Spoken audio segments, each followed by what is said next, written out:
How to create timeline year animation in Premiere Pro. Select the pen tool and click in the preview, then hold down the Shift key and click to create a straight line. Now from Window menu, open up Essential Graphics panel. With the Selection tool, uncheck the Fill Color and check the Stroke checkbox, set it to 1, and set its color to white. Now in the Effect Controls panel, expand the shape and click on the Ellipse mask.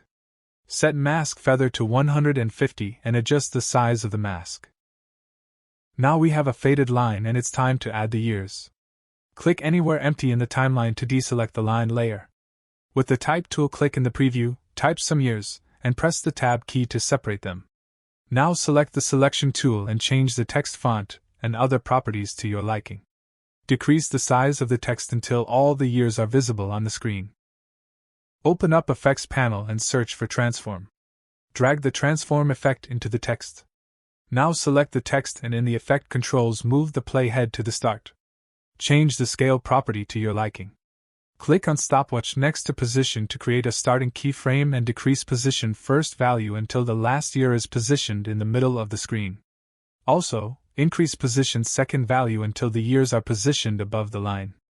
Now move the playhead around 3 seconds forward and increase position first value until the first year is in the middle of the screen. Select both keyframes, right-click on one of them and add ease in and ease out to them to smoothen them. Also, to add more easing, expand the position and drag these handles a little bit. To add some motion blur to the animation, uncheck the Use Composition Shutter Angle and set Shutter Angle to 360. Now right-click on the text and choose Nest. Select the nested sequence, and under Opacity click on Rectangle Mask.